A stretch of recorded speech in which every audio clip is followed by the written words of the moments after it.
Selamat datang semua di webinar Divine Knowledge hari ini. Terima kasih telah menyempatkan waktu weekend kalian. Sebelumnya, perkenalkan dulu, nama saya Marvel yang akan menemani kalian hari ini. Jadi pada sekarang, kita akan membahas topik yang gak kalah seru deh, yaitu Say No to Bully. Kami menghimbau para peserta untuk on cam ya. Belum mulai.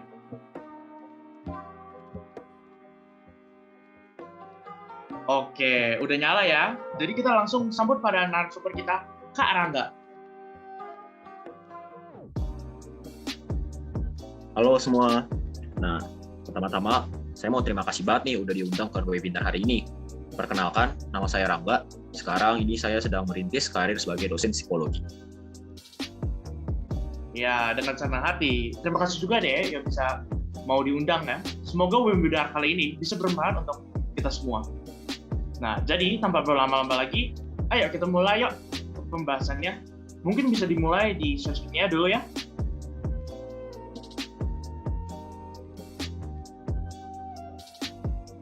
Nah, jadi kalian pastinya sudah familiar bukan dengan bullying? Bullying ini adalah tindakan melukai fisik ataupun mental seseorang sehingga korban merasa tertekan dan trauma. Nah, bullying ini bisa terjadi di sekolah, sosial media, bahkan di lingkungan orang-orang dewasa pun juga ada bullying loh. Nah, biasanya pelaku membuli orang lain karena banyak faktor.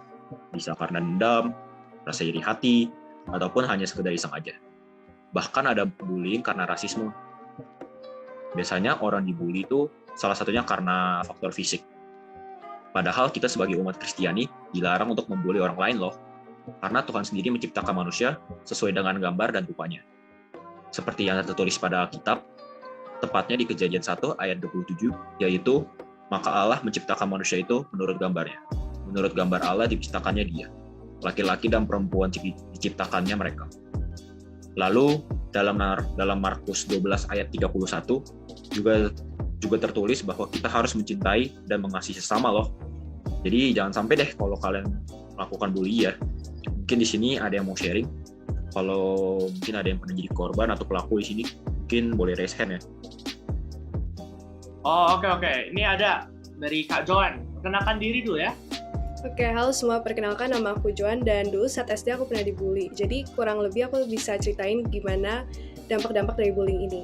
Jadi saat dibully ini benar-benar bikin mental down, terus bikin rendah diri juga. Jadi akhirnya merasa diri kurang dan gak berguna.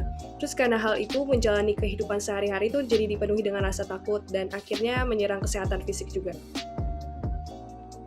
Oh, oke. Ini agak serem ya. Jadi gimana nih menurut Kak Rangga? Ya, emang tadi kalau emang dikatakan oleh Kak Joan tadi ya, mungkin memang dampak-dampak dari bullying bagi korban. Bullying ini emang sangat buruk karena bisa menyerang mental korban. Bagi mereka yang jadi korban, sebenarnya harus mendapatkan penanganan yang baik loh. Terus ini masih ada Kak Lydia ya, yang angkat tangan ya. Iya. Halo semua, nama aku Lydia. Dan dulu aku pernah menjadi pelaku bullying di sekolah. Dan sampai sekarang masih ada rasa penyesalan sih. Dulu juga prestasi aku juga makin menurun gitu, terus fokusnya juga kurang dan ya perlahan-lahan teman aku juga pada ngejauhin aku kan, terus ya pokoknya jangan ngelakuin hal seperti ini deh, entah secara sadar atau enggak. Iya tuh, bener banget tuh yang dikatakan oleh Kak Lydia tadi. Jadi pelaku bullying juga akan terdampak secara mental. Seperti yang tadi Kak Lydia katakan, prestasinya akan menurun dan malah tidak fokus pada hal-hal yang penting. Lalu sebenarnya rasa empati mereka juga bisa berkurang karena melakukan bullying ini. Iya, maka dari itu teman-teman, yuk kita stop bullying dan menciptakan lingkungan hidup yang lebih baik. Jangan sampai bullying memakan lebih banyak korban lagi. Sudah, seharusnya kita lebih aware dan membantu para korban dan pelaku agar keluar dari lingkungan bullying. Betul banget. Terus ada sanksinya juga loh kalau melakukan bullying. Mulai dari hukum sampai sanksi sosial.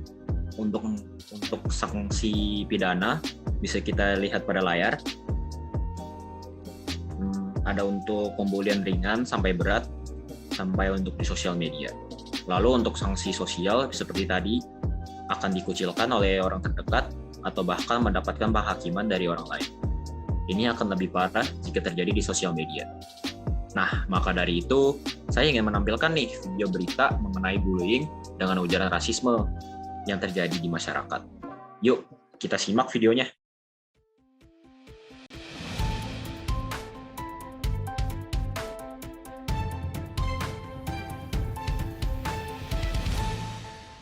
Selamat pagi pemirsa, kembali lagi di Jakarta News bersama saya Agnes.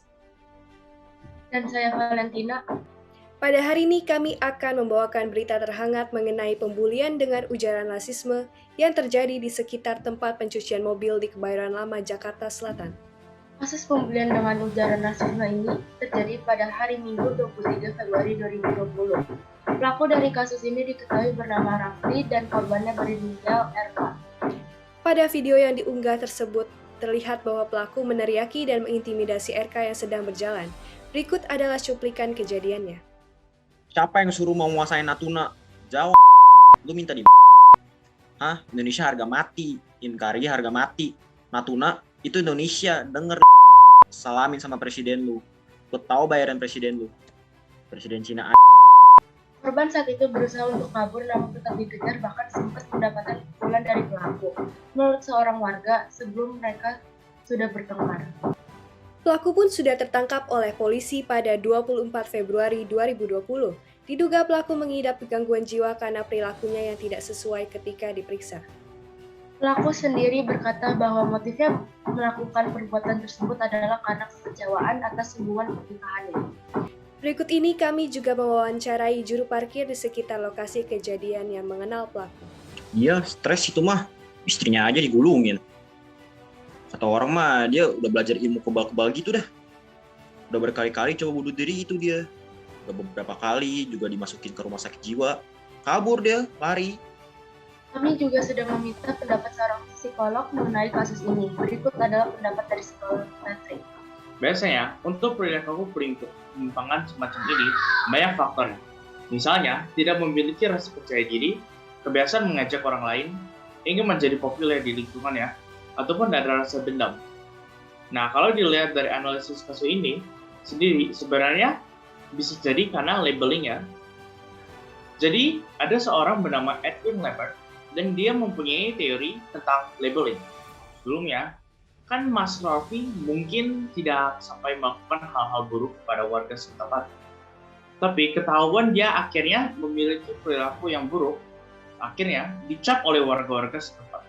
Nah, karena itu, kebiasaannya berubah, dan ia mulai melakukan perilaku-perilaku buruk seperti apa yang dikatakan para warga.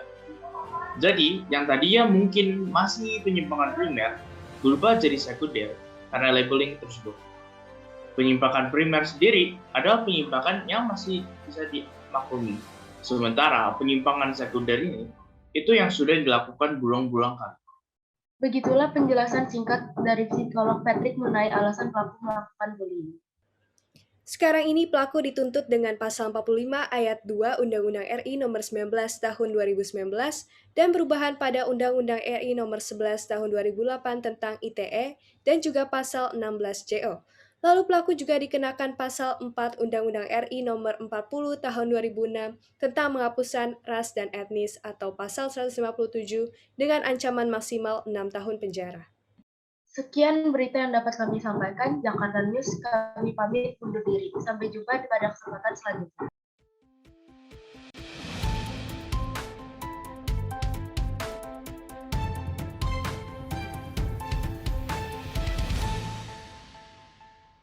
Nah, segitu dulu ya videonya. Jadi kalau perilaku bullying ini, selain diberikan pengendalian sosial melalui institusi hukum, bisa juga dilakukan pengendalian sosial melalui lisan atau verbal. Bahkan tulisan yaitu spanduk-spanduk. Pengendalian sosial terhadap bullying sebenarnya harus dilakukan sejak kecil oleh orang tua. Lalu tidak harus dengan dipenjara, bisa juga dengan hukuman sehari-hari yang bisa membuat jerak. Kakek tua membawa tongkat, pergi ke taman untuk keliling. Marilah kita semua sepakat, tidak ada kekerasan, tidak ada bullying. Petir bukan sembarang petir, pohon tersambar sampai miring. Janganlah menggoda yang tersingkir, mari kita stop dan cegah bullying. Terima kasih telah menyaksikan video kami, semoga dapat bermanfaat.